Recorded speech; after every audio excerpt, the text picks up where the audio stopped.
बोलिए बोलिए। गिरिवारधर जय यशोदानंदन जय ब्रज जनरंजन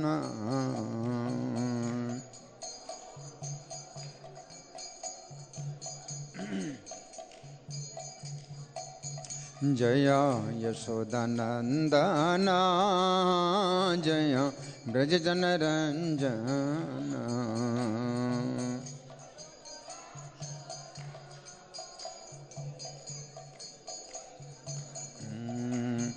जय यमुना तीरा बनचारी जय कुंज बिहारी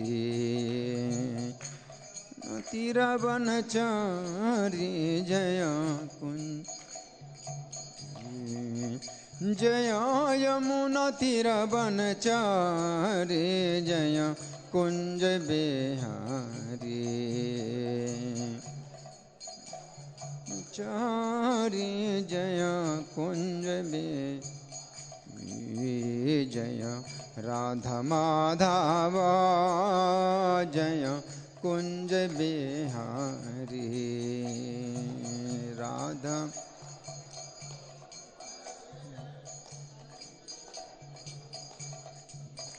जय राधा माधव जय कुंज बिहारी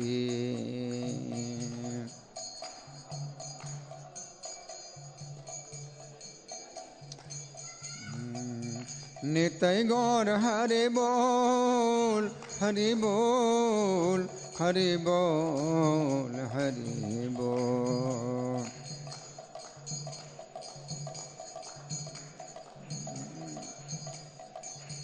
जय प्रभुपदा प्रभुपदा प्रभुपदा जय प्रभुपदा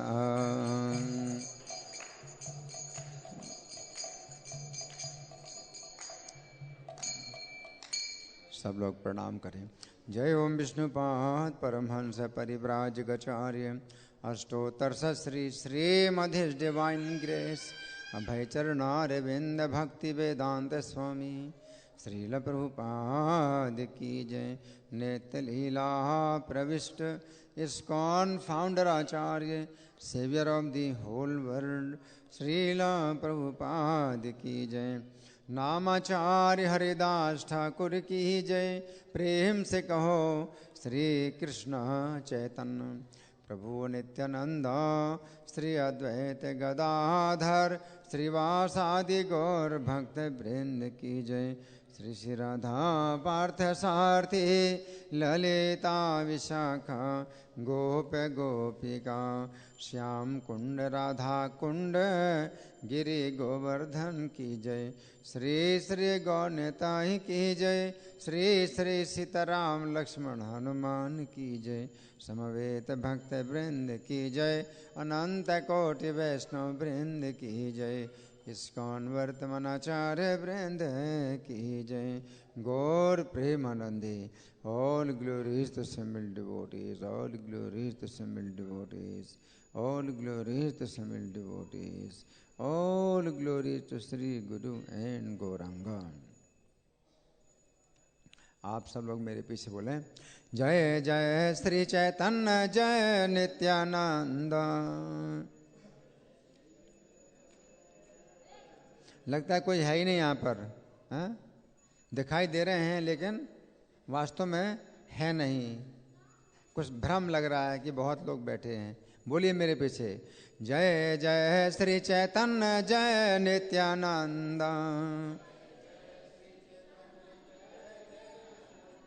श्री अद्वैत चंद्र जय गौर भक्त वृंद।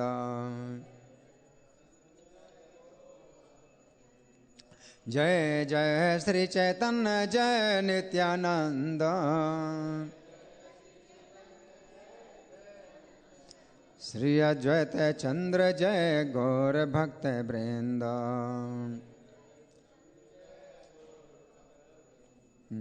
तो बड़े ध्यान से सुने, ये जो कथा है ये कहीं मिलती नहीं है।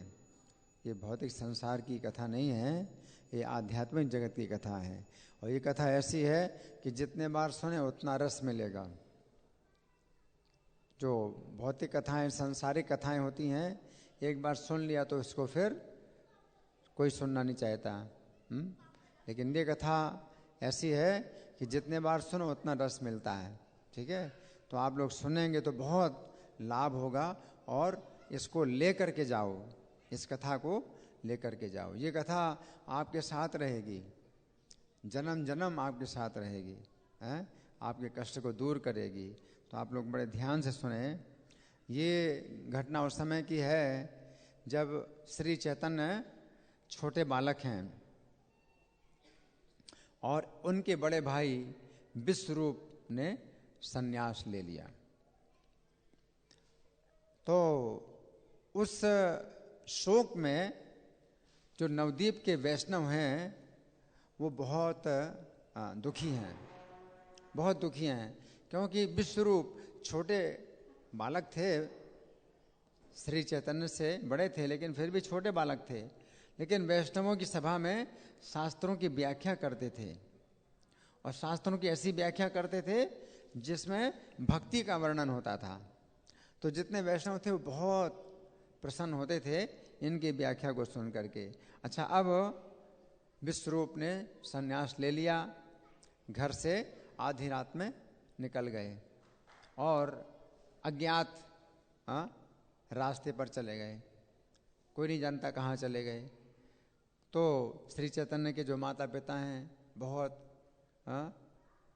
वियोग में दुखी हैं, और जो वैष्णव लोग हैं जो दिन भर सभा करते हैं, कृष्ण कथा की सभा करते हैं, तो वे भी सभा में क्या बातें करते हैं कि श्री कृष्ण कथा जो कहने वाले थे उनको श्री कृष्ण ने हमसे छुड़ा लिया।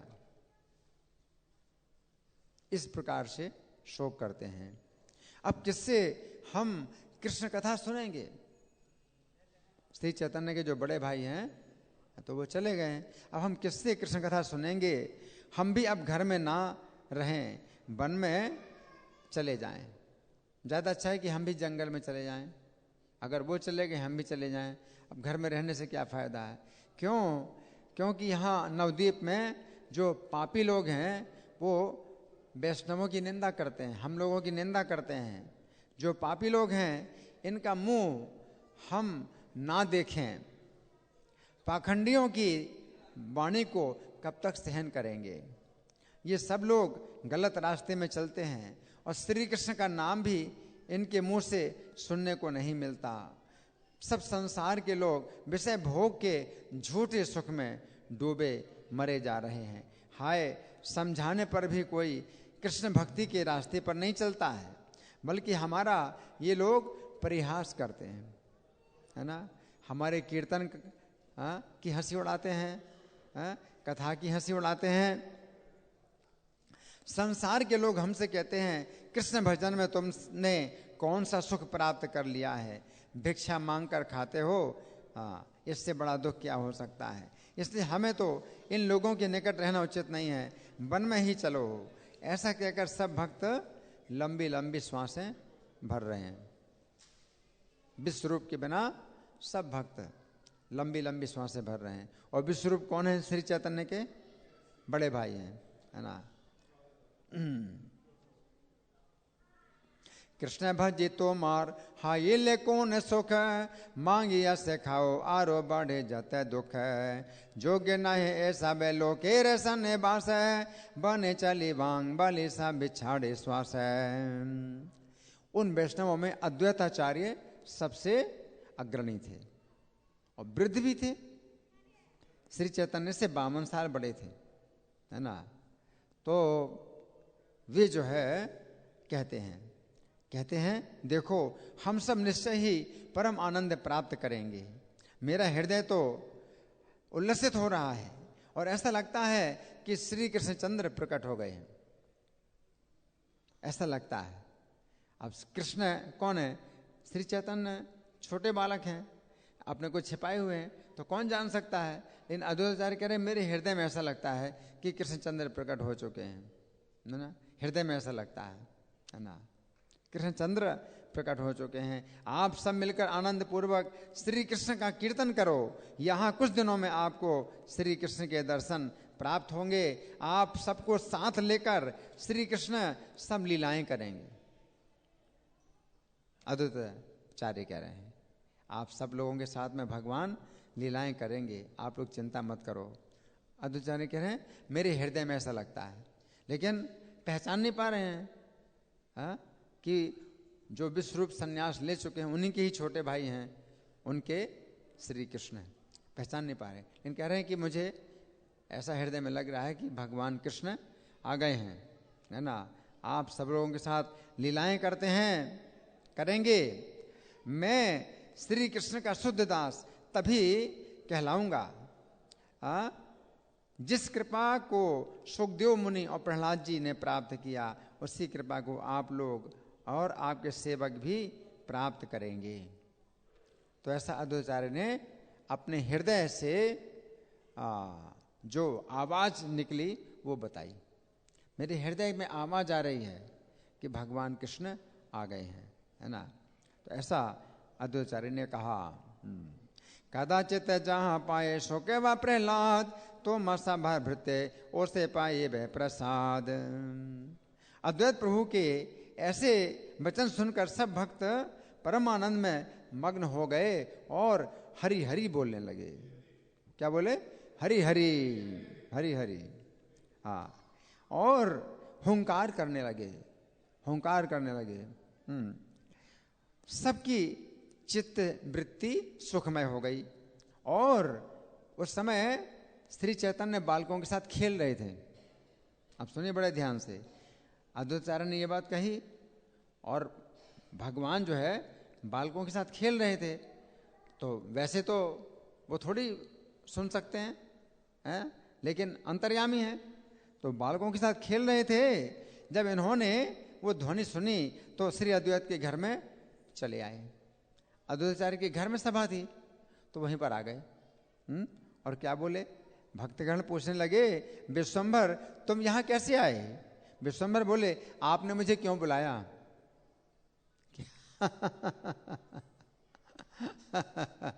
भक्त लोग पूछ रहे, विश्वंभर तुम यहाँ क्यों आए?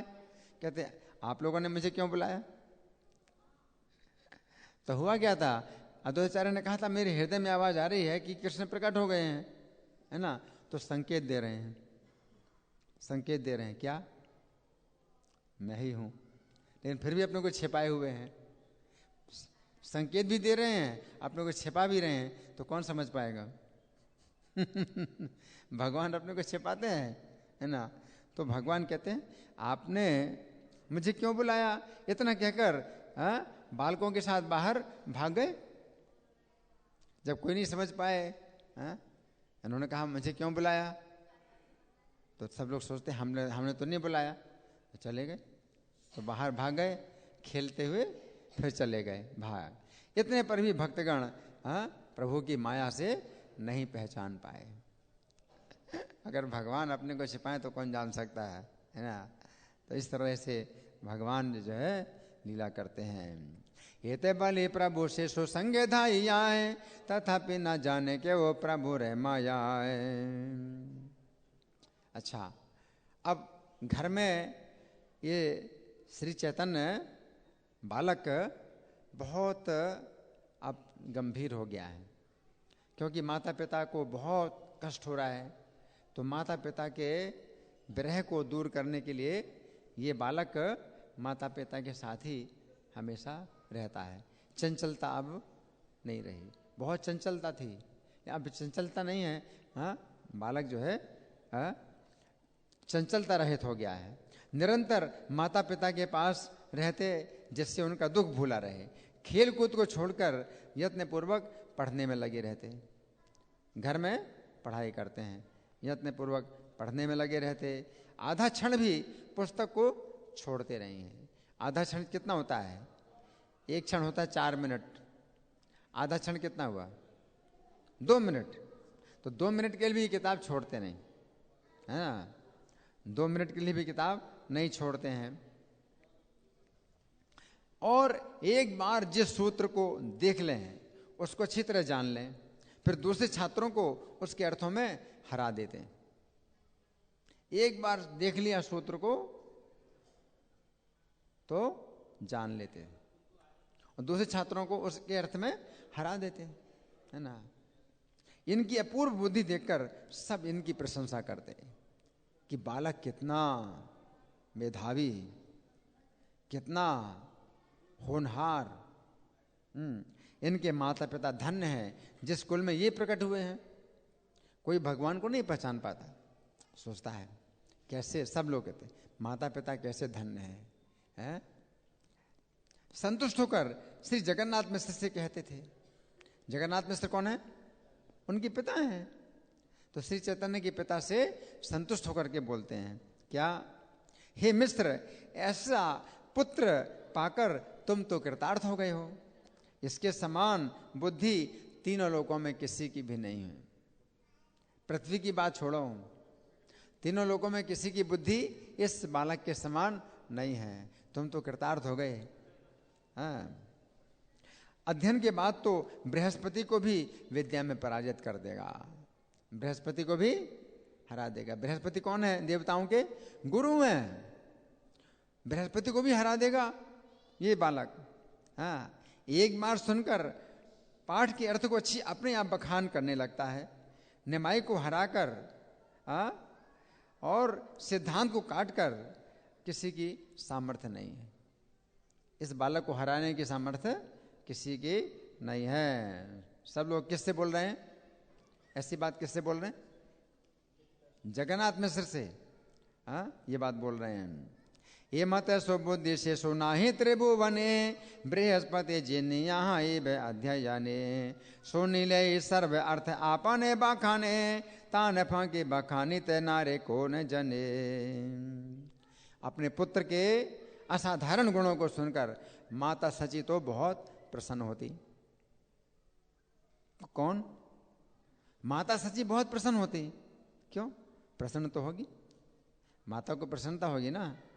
पुत्र के जो है गुणों को सुन करके सब लोग पुत्र का गुण सुनाते हैं कि तुम्हारा पुत्र इतना आगे है पढ़ाई लिखाई में, तो माता सची प्रसन्न होती हैं।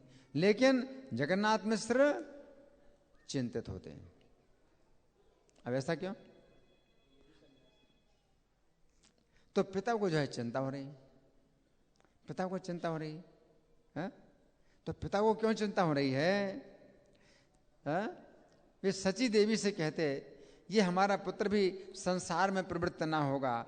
इसकी भांति विश्वरूप भी सब शास्त्रों को पढ़ गया और शास्त्र से जान लिया कि संसार तिल भर भी नित्य नहीं है। इस प्रकार सब शास्त्रों के मर्म को जानकर वो घर बार छोड़कर सन्यासी हो गया। अब यदि ये सभी शास्त्रों का तत्व जान लेगा तो सन्यासी हो जाएगा। यही पुत्र हम दोनों का जीवन है। इसके चले जाने पर फिर हम दोनों का मरण ही हो जाएगा। क्या समझे? जगन्नाथ मिश्र जो है मरण का अनुभव करते हैं। पुत्र के कितना पढ़ने लिखने में होशियार है, इसकी उनको चिंता हो रही है। और क्या सोचते हैं कि हमारी तो अब मृत्यु ही हो जाएगी, है ना। क्योंकि विश्वरूप बड़ा भाई जो है इसी प्रकार से शास्त्रों के अर्थ को जान गया और सन्यास ले लिया, तो अगर ये सन्यास ले लेगा तो हमारा मरण हो जाएगा। इसलिए अधिक पढ़ाने का कोई प्रयोजन नहीं है। पिता क्या सोच रहे हैं? क्या करना है? पढ़ाई बंद करना है। इसकी पढ़ाई बंद करना है ना। पढ़ाई बंद, भले मूर्ख रहे परंतु मेरा पुत्र घर में रहे। क्या? मूर्ख रहे लेकिन मेरा पुत्र घर में रहे। ये भी प्रेम है। ये भी प्रेम है ना। अतएव इहारे पाढ़िया कार्य नाई, मूर्ख है घरे मोर रहू के नेमाई। लेकिन माता बोली, अब माता पिता में संवाद हो रहा है। तो पिता ने ऐसा बोला माता से, तो माता ने क्या बोला? माता ने कहा कि मूर्ख रहेगा तो जीवन निर्वाह कैसे करेगा? मूर्ख होने पर इसे अपनी कन्या कौन दे देगा? मिस्र बोले, तुम तो एक बुद्धिहीन ब्राह्मण कन्या हो, सबके पालन करता तो श्री कृष्ण है, जगत का पोषण कृष्ण करते हैं। हा? मूर्ख चाहे पंडित, जिसके लिए जो कन्या श्री कृष्ण ने भाग्य में लिख दी है अपने आप आकर मिल जाती है।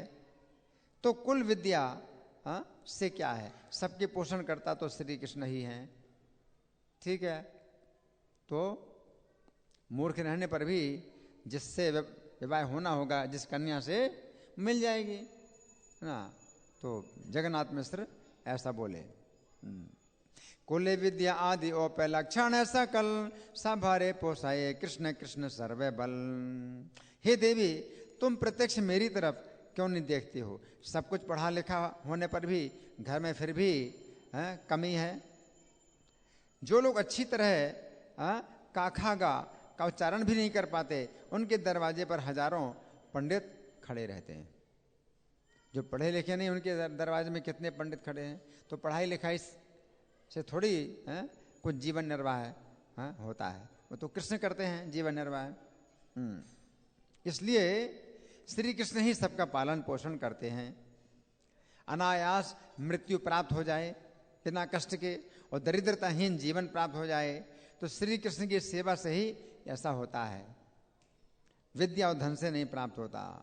अनायासेन मरणम विना दैन्येन जीवनम, अनाराधित गोविंद चरणस्य कथम भवेन्। श्री कृष्ण की कृपा के बिना दुखों से छुटकारा नहीं मिल सकता। विद्या, कुल और कोटि कोटि धन क्यों ना हो, जिसके घर में सब प्रकार के सुख भोग हैं, श्री कृष्ण उसे कोई ना कोई रोग लगा देते हैं और वो उनका भोग नहीं कर पाता है। तो पिता माता में इस प्रकार से बातचीत हो रही है। पिता कह रहे हैं कि पढ़ाने की जरूरत नहीं है। इसके पक्ष में जो है ये सब युक्तियां दे रहे हैं, कह रहे हैं। ऐसा देखा जाता है कि जिसके घर में सुख भोग के साधन नहीं है वो भी दुखी रहता है। इसलिए जानना चाहिए कि धन विद्या से कुछ भी नहीं होता है। श्री कृष्ण का जैसा विधान है वैसा ही हुआ करता है। एते के जाने यहाँ था कि ले वो के छो नए, जाने जे न कृष्ण आज्ञा से ही सत्य है।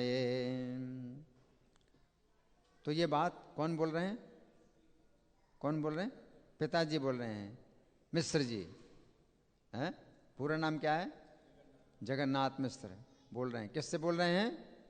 माता सची से बोल रहे हैं, है ना।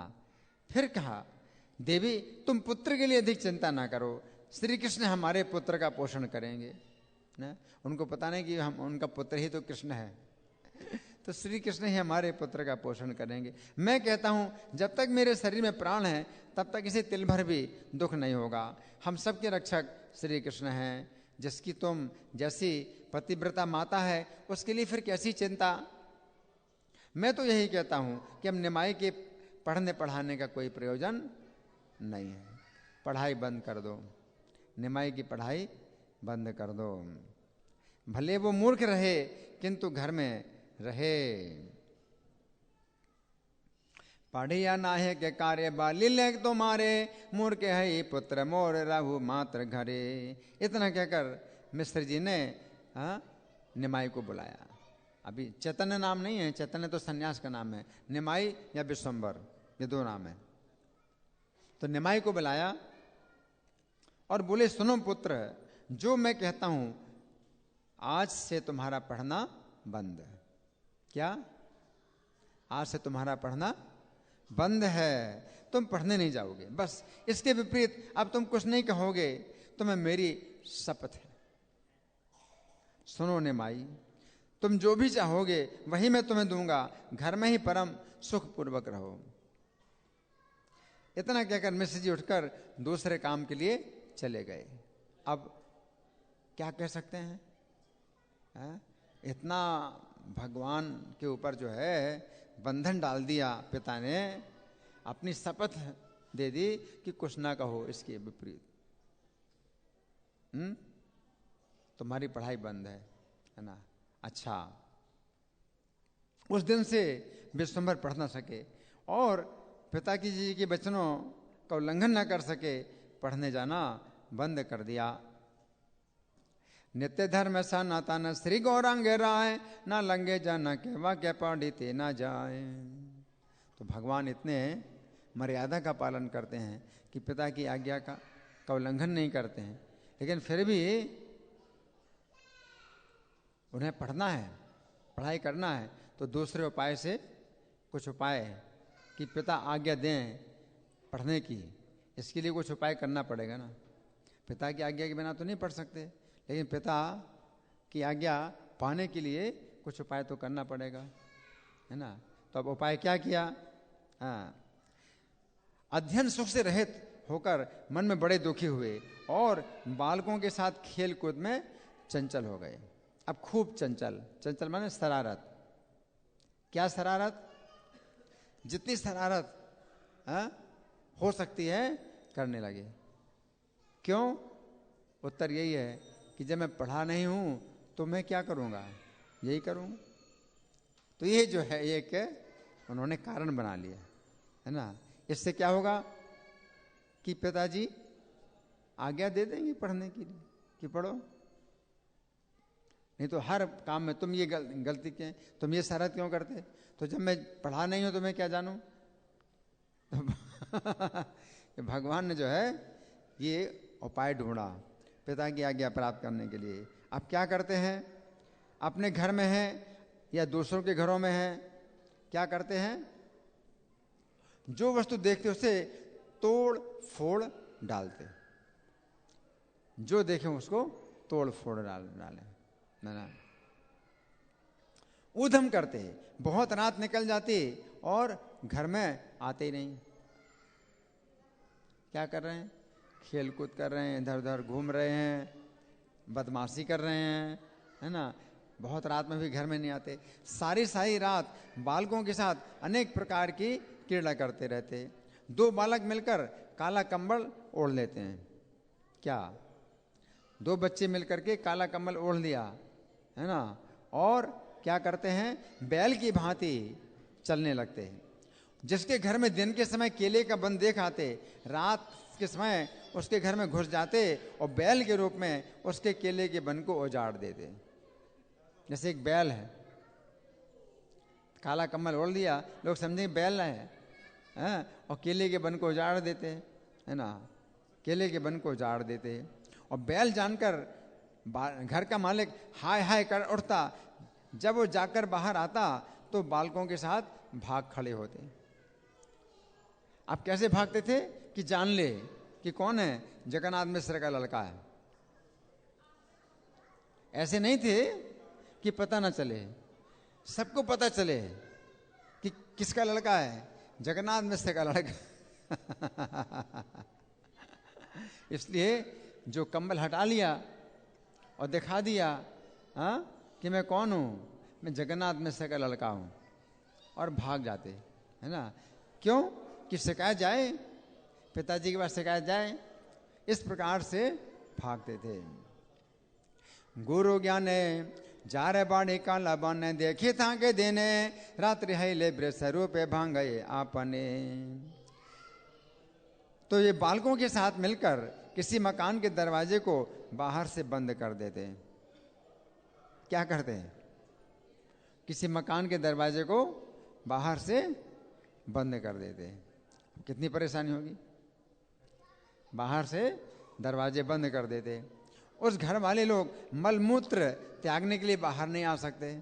उन दिनों घरों में नहीं होते थे ना टॉयलेट, तो बाहर जाते थे। तो अब बाहर जा नहीं सकते हैं। हाँ? हाय हाय किसने दरवाजा बंद कर दिया, ऐसा कहते हुए मालिक मकान जाग उठता, शोर मचाता, तो ये भाग पड़ते। तब ये भागते, दरवाजा खोल दिया और भागते थे, जिससे देख ले कौन है, जगन्नाथ मिश्र का लड़का है ये।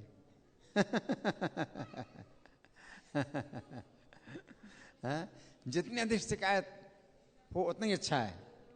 पिता के पास जो है शिकायत जितनी अधिक हो, है ना, इस तरह से इस प्रकार रात दिन बालकों के साथ मिलकर सदा अनेक उपद्रव करते थे।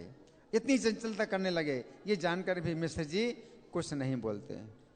अब मिश्र जी कुछ नहीं बोल रहे हैं, शिकायत तो आ रही है, लेकिन मिश्र जी क्या बोले? उनको पता है अगर बोलेंगे तो क्या जवाब मिलेगा कि जब पढ़ाते नहीं हो तो मैं क्या जानूं कि मुझे क्या करना। तो मिश्र जी कुछ बोलते नहीं। अच्छा, एते के चापल्य करे प्रभु विश्वम्भर, तथापि यह मिश्र के छूना करे उत्तर। एक दिन मिश्र जी अन्यत्र चले गए थे किसी कार्यवश, और ये मन ही मन क्रोधित हो रहे थे कि अभी तक मुझे पढ़ने की आज्ञा नहीं मिल रही है, तो मुझे और करना है, कुछ ना कुछ गड़बड़ और करना है। तो अब क्या हुआ कि एक स्थान पर मिट्टी की हांडी बाहर पड़ी थी जिसमें भगवान के लिए भोग पकाया गया था। विश्वम्भर उन हांडियों में जाकर के आसन लगा करके बैठ गए। मिट्टी की हांडियों में भोजन पकाते थे पहले, भगवान के लिए भोजन पकाते मिट्टी की हांडियों में। जो धातु के बर्तन हैं अपने भोजन के लिए होते हैं, तो भगवान के लिए मिट्टी की हांडियों में भोजन पकाते और उसको फिर फेंक देते। एक बार पकाया फेंक देते। भगवान के लिए इतना शुद्ध जो है ये सेवा करते है ना। तो वो मिट्टी की हांडियाँ, और वो मिट्टी की हांडियों में जब भोजन पकाते थे तो ऊपर जो है सब काला काला हो जाता था, धुआं से काली काली हो जाती थी। तो वहाँ पर पड़ी हैं बहुत सी मिट्टी की हांडियाँ, तो वहाँ पर जाके बैठ गए। अब क्या हो जाएगा, वहाँ तो सब काले, तो पूरा शरीर काला हो गया। और वहाँ जाकर के आसन लगा करके बैठ गए, है ना। उन फेंकी हुई हांडियों पर आसन लगाकर बैठे हैं और हंस रहे हैं, सुंदर मुख से हंस रहे हैं। हांडियों की कालीमा पूरे शरीर में लगी है। बालकों ने जाकर माता सची से कहा।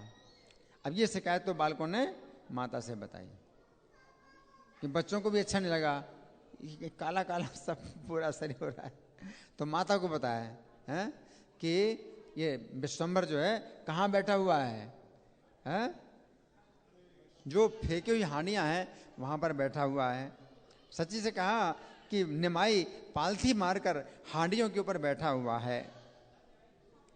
शिशुगण न जानाए लगिया सची स्थाने, निमाई बसिया आचे हांडी रे आसाने। माता सची ने वहां आकर जब देखा तो बोली, हाय हाय, इस स्थान पर बैठना तो अनुचित है। हांडी जूठी है और फेंकी गई है, इसके छूने से भी स्नान करना पड़ता है। माता बोली, अरे ये तो अपवित्र है? छूने पर भी स्नान करना पड़ता है? तुम इतने बड़े हो गए, तुम्हें इतना भी ज्ञान नहीं है? तो इनके पास तो उत्तर था ना, उत्तर तो था। माता बोली, तुम इतने बड़े हो गए, तुम्हें इतना भी ज्ञान नहीं है? विश्वम्भर बोले, आपने मुझे पढ़ने लिखने नहीं दिया। यही तो उत्तर है, आपने मुझे पढ़ने लिखने नहीं दिया। मैं मूर्ख ब्राह्मण शुद्ध अशुद्ध वस्तु को कैसे जान सकता हूं? जब पढ़ने नहीं दोगी तो मैं क्या जानूंगा कि क्या शुद्ध है क्या अशुद्ध है? मैं कैसे जानूंगा? मैं तो मूर्ख हूं, मैं अच्छा बुरा कुछ नहीं जानता। अच्छा और बुरा क्या है? हांडियों पर बैठ करके हंस रहे हैं।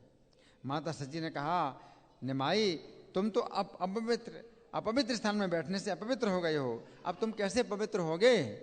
तुम तो अशुद्ध हो गए हो। माता कहती है, तुम्हें गंगा स्नान करना होगा। पुत्र ने कहा, माता तुम्हारी बुद्धि भी बालकों जैसी है। भगवान कहते हैं, क्या कहते हैं? माता तुम्हारी बुद्धि भी बालकों जैसी है। मैं तो कभी अपवित्र स्थान में नहीं रहता, मैं जहां रहता हूं वो स्थान पूरा पवित्र हो जाता है। तो तत्व की बात होता है। अब कौन जानेगा है इनके तत्व को? कौन जान सकता है? अपने को छिपाए हुए हैं। कहते हैं जहां मैं बैठता हूं वो स्थान तो पवित्र हो जाता है? तुमने कैसे कहा कि पवित्र स्थान में बैठा? गंगा आदि जितने पवित्र नदियां हैं उन सबको मैं पवित्र करता हूं, मेरे से पवित्र होती हैं। और माता सची को क्या लगेगा कि बड़ा पागल है, और बोल रहे हैं तत्व की बात, लेकिन माता कहेंगे ये पढ़ा लिखा नहीं है, इसको पढ़ाया लिखा नहीं है, तो ये पागलपन की बातें कह रहा है ना। और भगवान कह रहे हैं तत्व की बातें। क्या कहते हैं? गंगा आदि जितनी नदियां हैं मुझसे ही पवित्र हुई हैं।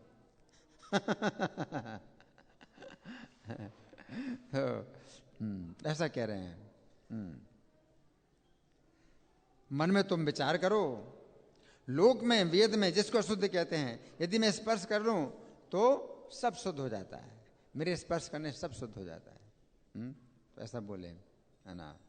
तत्व की बात भी बता रहे हैं, और सबको, माता को लग रहा है कि बहुत मूर्ख है, बहुत मूर्ख, बड़ा मूर्ख है, ये बड़ा पागल है, ऐसा जो है भगवान कर रहे हैं। अच्छा, लोक वेद मत यदि अशुद्ध है, आमी पर शीलियों की अशुद्धता रहे।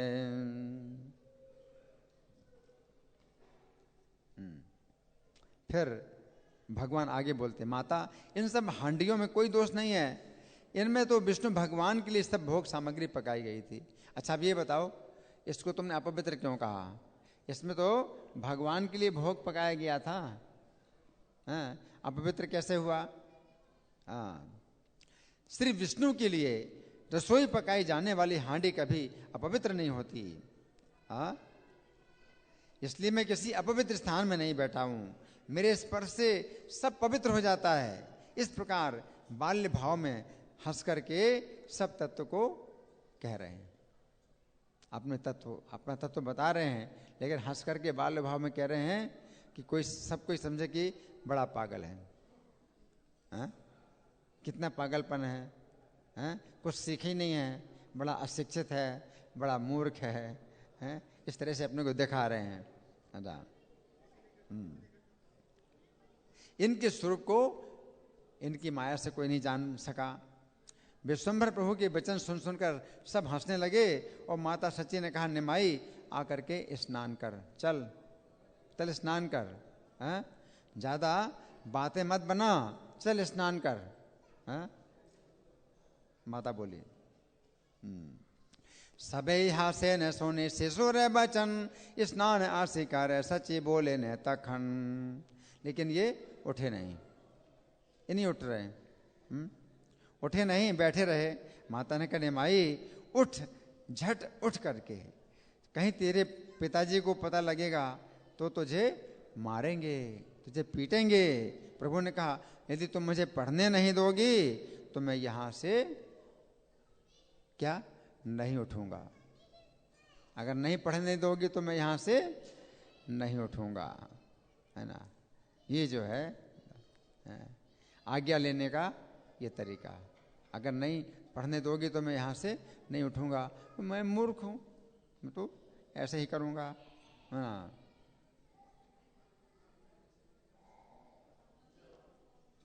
ये बात सुनकर वहां खड़े सब लोग सची देवी की ही निंदा करने लगे। अब पूरी भीड़ इकट्ठी हो गई थी, तमाशा, एक तमाशा बन गया, तो भीड़ इकट्ठी हो गई। और जब बालक ने कहा तुम्हें पढ़ने नहीं दोगी तो मैं नहीं उठूंगा, तो सब लोग समझ गए कि इस बालक को पढ़ने नहीं दिया जा रहा है। तो बड़ी जो है प्रशंसा की बात है कि बालक पढ़ना चाहता है, लेकिन बड़ी निंदा की बात है कि माता पढ़ने नहीं दे रही। अब यहाँ माता और पुत्र हैं, पिता तो है नहीं, माता और पुत्र के जो है चारों तरफ बहुत लोग खड़े हो गए हैं, और सबको समझ में आ गया कि माता पढ़ने नहीं देती है, और पुत्र इसलिए यहाँ बैठा है और कहता मैं नहीं उठूंगा।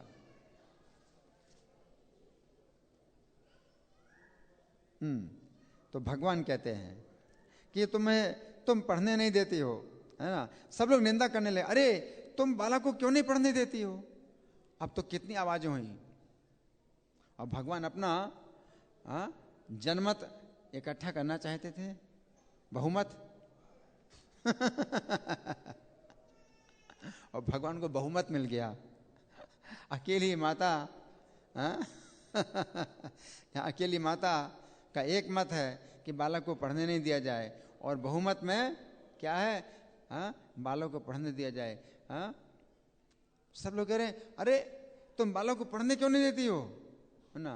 ये बात जो है सबने निंदा की, सबने निंदा की।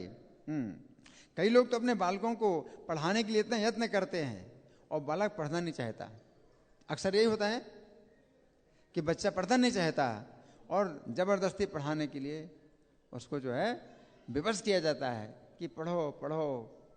कभी पिटाई होती है ना, और बलपूर्वक उसको बिठाया जाता है ना, और बच्चे पढ़ना नहीं चाहते हैं। ये तो बड़ी प्रशंसा की बात है कि तुम्हारा पुत्र पढ़ना चाहता है, और तुम्हारे लिए कितनी निंदा की बात है कि तुम इसको पढ़ने नहीं दे रही हो। ये कितना आश्चर्य है ना। सब ने कहा ये क्या तुम कर रही हो, ये क्या कर रही हो तुम? तुम्हारा बालक स्वयं पढ़ना चाहता है, किस शत्रु ने तुम्हें ये बुद्धि दी? सब ने कहा किस शत्रु ने तुम्हें ये बुद्धि दी है कि बालक को पढ़ने नहीं देती हो? मूर्ख बनाकर पुत्र को अपने घर में रखती हो।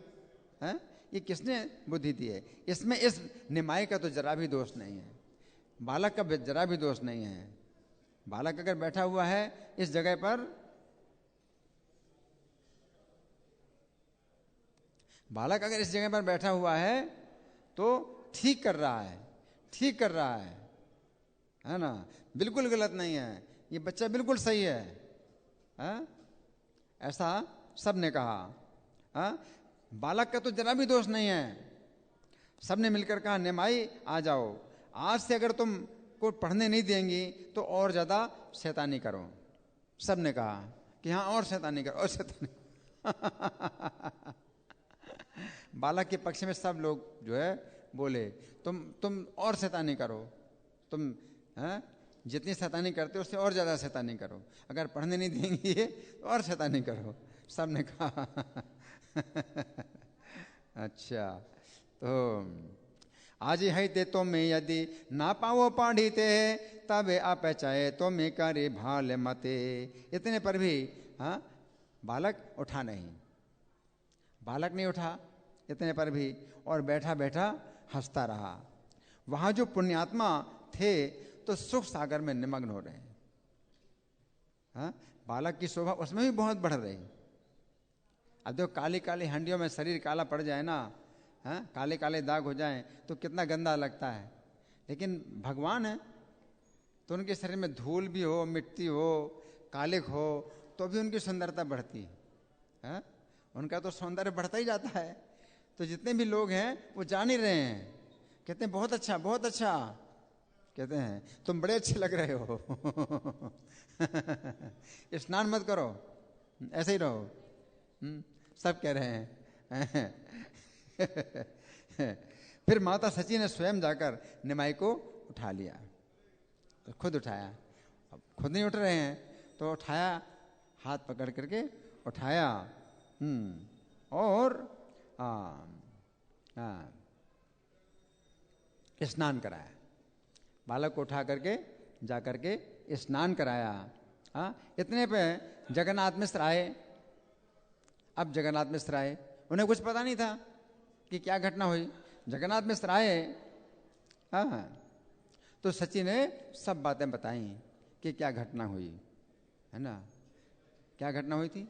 बहुत भीड़ इकट्ठी हो गई और सबने निंदा करी हमारी है, और बालक को जो है सबने प्रोत्साहन दिया कि तुम शैतानी करो, शैतानी करो और शैतानी करो। अगर नहीं पढ़ाते हैं तो तुम शैतानी करो, अच्छा है अच्छा है, शैतानी करो शैतानी करो।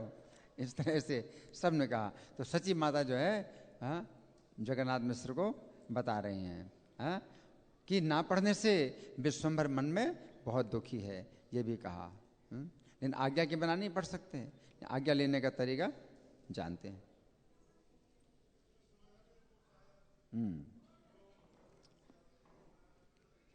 फिर सबने कहा मिस्र आप तो बड़े समझदार हैं, पुत्र को पढ़ने क्यों नहीं देते हो? अब सब लोग, सबको पता चल गया, इनकी शैतानी से ही सबको पता चला कि माता पिता ही पढ़ने नहीं देते, नहीं तो कौन जानेगा, नहीं तो कौन जानेगा। लोग तो वही समझेंगे कि पढ़ता लिखता नहीं है, शैतानी करता है, कौन जानेगा। लेकिन जब ये घटना हुई तो सबने जान लिया कि ये पढ़ना चाहता है लेकिन माता पिता नहीं पढ़ाना चाहते हैं। तो अब जो उनके बांधव थे, मिश्र जी के बांधव थे, वो आए, आप बालक को पढ़ने क्यों नहीं देते हो? हाँ, ये भाग्य की बात है कि बालक अपने आप पढ़ना चाहता है। शुभ दिन देखकर बालक का यज्ञोपवीत संस्कार भी कर दो। यज्ञोपवीत संस्कार यानी ब्राह्मण सूत्र, जनेऊ, बालक को जो है जनेऊ भी दिलाओ। सभे बोले न मिश्र तुमिता उदार, कार्य बोले पुत्र नहीं दे पढ़ी बार। मिश्र जी ने कहा, आप सब मेरे परम बांधव हैं, जो आप कह रहे हैं मैं उसे मानता हूं। अब मिश्र जी बोले, आप लोग जो कहते हैं मैं इसे मानता हूं। इस प्रकार पुत्र के अलौकिक कर्म देखकर सब विस्मित हो उठते थे, किंतु कोई नहीं जान पाता कि स्वयं भगवान, कोई नहीं जान पाता कि स्वयं भगवान है। बीच बीच में कोई कोई भाग्यवान जगन्नाथ मिश्र को कहा करता था कि ये बालक सामान्य बालक नहीं है, ये बालक सामान्य बालक नहीं है, अतः आप इसको यत्न पूर्वक अपने हृदय में रखो, अपने हृदय में रखो इस बालक को। श्री महाप्रभु गुप्त भाव से निरंतर लीला करते और मिश्र जी की आज्ञा से इन्होंने फिर अध्ययन करना आरंभ कर दिया। तब ये अति आनंदित हो गए। श्री कृष्ण चैतन्य और नित्यानंद प्रभु जिनके प्राण हैं, उनके चरणों में वृंदावन दास ठाकुर उनकी लीलाओं का गान करते हैं। प्राकृत बालक काबू ए बालक नहे, यत्न करी ए बालक राखी हृदय, निरवधि गुप्त भावे प्रभु के लिए करे, वैकुंठ नायक द्विज अंगन बिहरे। तो ये जो कथा जो हमने सुनी है, ये बड़ी सुंदर कथा है ना। इसमें भगवान ये शिक्षा भी देते हैं कि किस प्रकार से मर्यादा में रहना है, और साथ साथ जो आज्ञा लेनी है माता पिता से, तो वो आज्ञा किस विधि से लिया जाए, वो भी भगवान ने शिक्षा दी है ना। तो ये जो है सब भगवान के जो लीलाएं हैं वो बड़ी रोचक हैं, बहुत सुंदर हैं। तो अभी हमारे पास कुछ समय है इस विषय में विचार करने के लिए। तो आप लोगों की ओर से कोई विचार है, कोई चर्चा है, या कोई प्रश्न है, या मैं प्रश्न करूं? मैं प्रश्न करूं? ठीक है, तो मैं प्रश्न कर रहा हूं। सबसे पहले हमने बताया कि निमाई के जो बड़े भाई हैं उन्होंने सन्यास ले लिया है ना। तो निमाई के बड़े भाई ने सन्यास ले लिया, तो उनका नाम क्या है, कौन बताएगा? निमाई के बड़े भाई का नाम क्या था, कौन बताएगा? विश्वंभर तो निमाई का नाम है। विश्वरूप, विश्वरूप जो है निमाई के बड़े भाई, उन्होंने सन्यास ले लिया। तो सन्यास ले लिया, क्यों सन्यास ले लिया? उन्होंने उसके पहले क्या करते थे?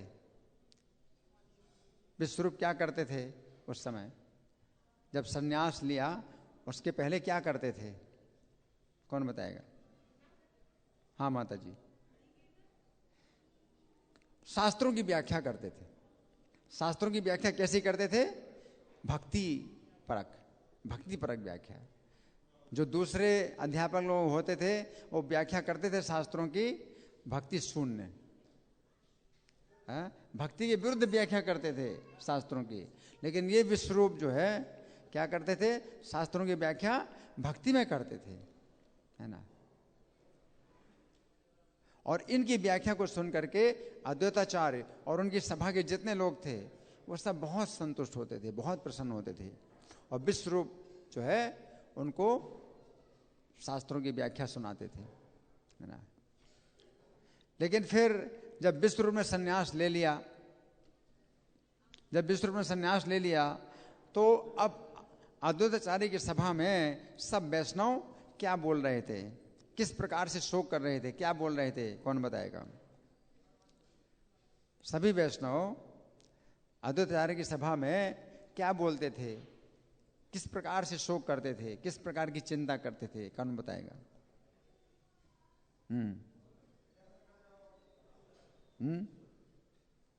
कोई नहीं है? क्या चिंता करते थे, क्या क्या बोलते थे? कि जो हमें कथा सुनाते थे वो तो चले गए हैं, अब हम भी चले जाएं वन में, यहां ना रहें। यहां क्यों ना रहें? यहां पर क्या दिक्कत है?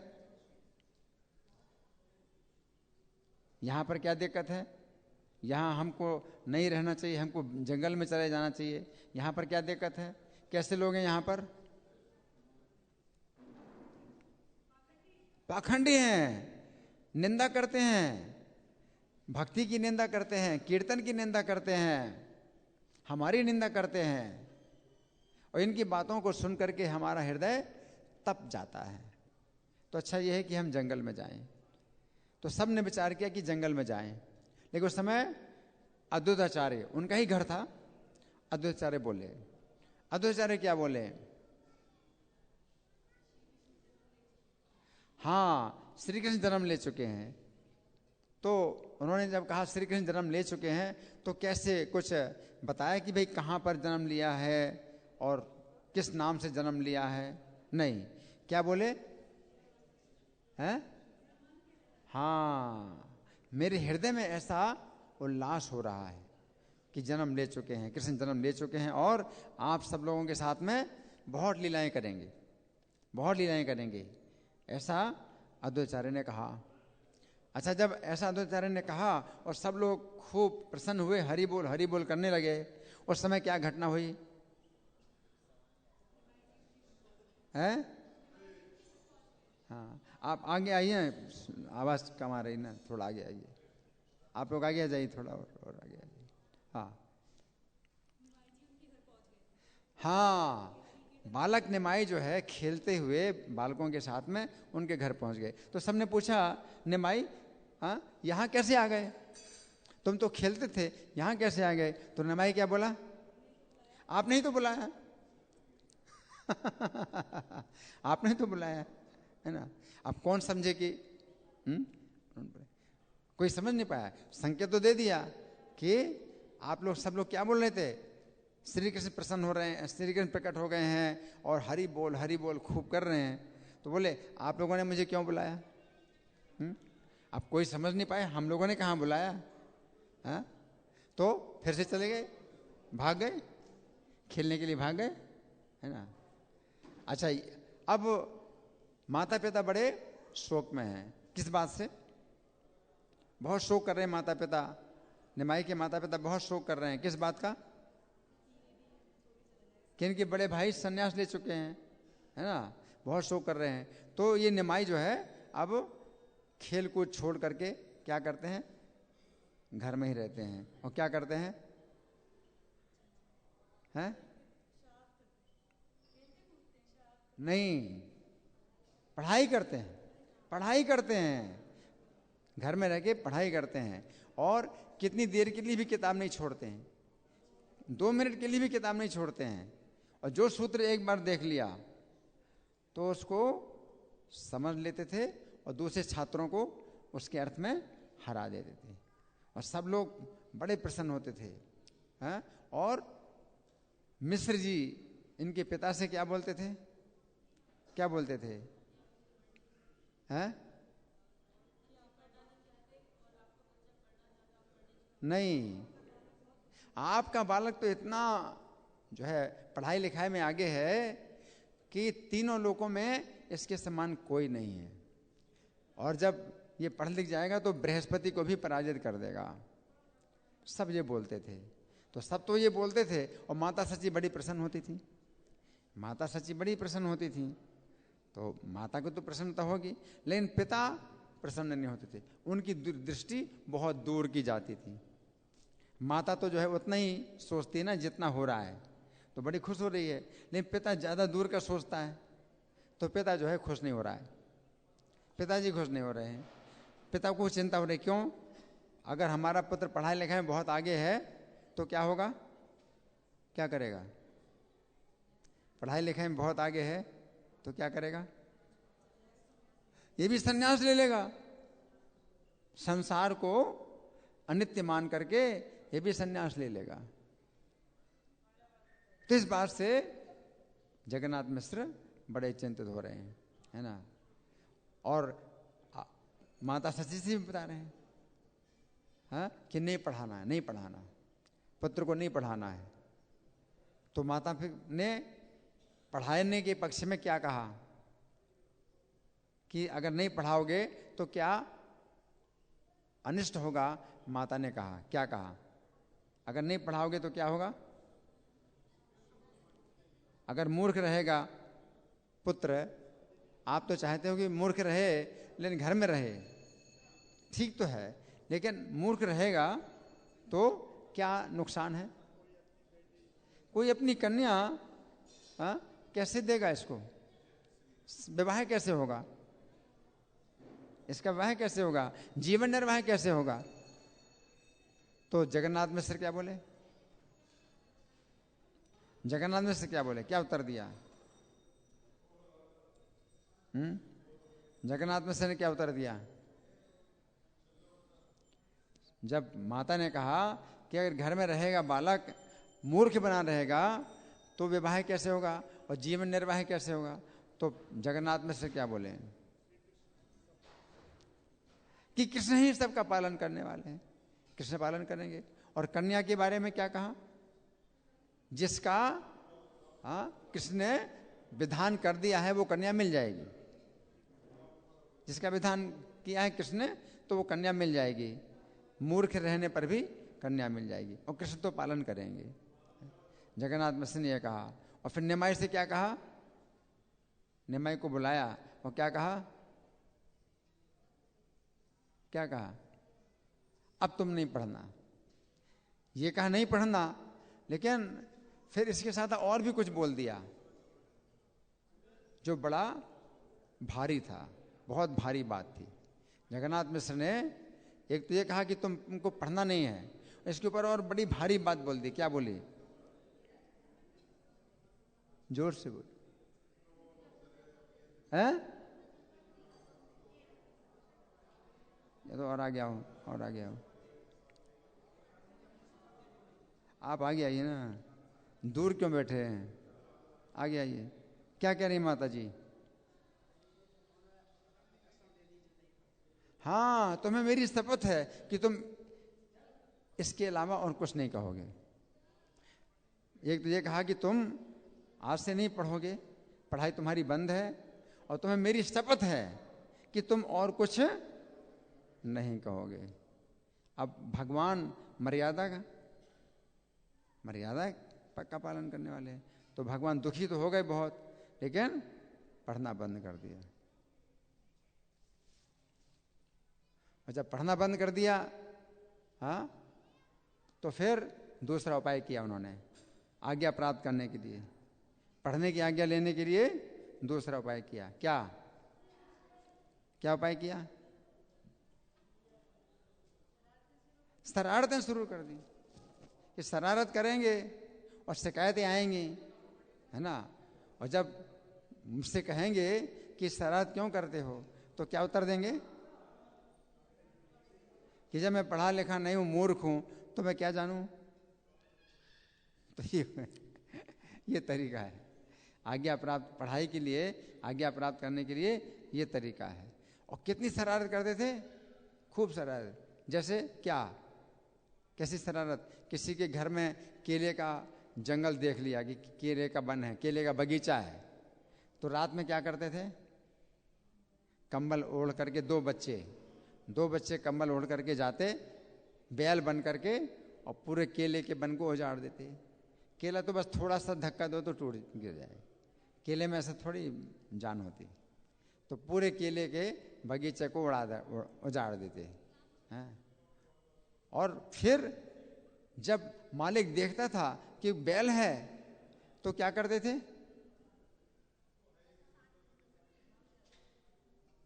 कंबल हटा देते थे, दिखाते थे कि कौन है, जगन्नाथ मिश्र का लड़का है, जिससे शिकायत जाएगी। तो ऐसा नहीं करते थे कि शरारत करें और किसी को पता ना चले, शरारत करते थे और दिखा करके शरारत करते थे कि मैं कौन हूँ, जगन्नाथ मिश्र का लड़का हूँ, सिखाए जाए, है ना, इस प्रकार से करते थे, है ना। लेकिन किसी को पता नहीं चला कि माता पिता ने मना किया है पढ़ाई के लिए। सब लोग सोचते थे कि ये पढ़ता नहीं है, शरारत करता है। लेकिन फिर सबको पता चला कि माता पिता ने ही मना किया है और ये बालक पढ़ना चाहता है। वो कौन सी घटना है, कौन सी घटना है? हाँ, टोटी हांडी में बैठ गए, जो काली काली, सब काली, पूरे शरीर में काले लगी है ना। और माता कहती है कि तुम गंदे हो गए हो। तो क्या उत्तर दिया? तुम मुझे पढ़ने नहीं दोगी तो मैं क्या जानूं गंदा है और साफ क्या होता है, हाँ? मैं तो नहीं उठूंगा। अगर तुम मुझे पढ़ने नहीं दोगी तो मैं उठूंगा नहीं। और पूरी भीड़ खड़ी हो गई। पूरी भीड़ ने जो है फिर बहुमत से बालक का समर्थन किया, बहुमत मिल गया बालक को। और सब ने निंदा की कि बड़ी निंदा की बात है, बालक पढ़ना चाहता है, ये तो प्रशंसा की बात है, लेकिन बड़ी निंदा की बात है कि तुम पढ़ने नहीं देती हो बालक को। इस तरह से उन्होंने फिर आज्ञा प्राप्त की, पढ़ाई की आज्ञा प्राप्त की, है ना। श्री गौर कथा महामहोत्सव की जय, शिला प्रभुपाद की जय, राधा पार्थ सारथी ललिता विशाखा गौर निताई, सीताराम लक्ष्मण हनुमान की जय हो।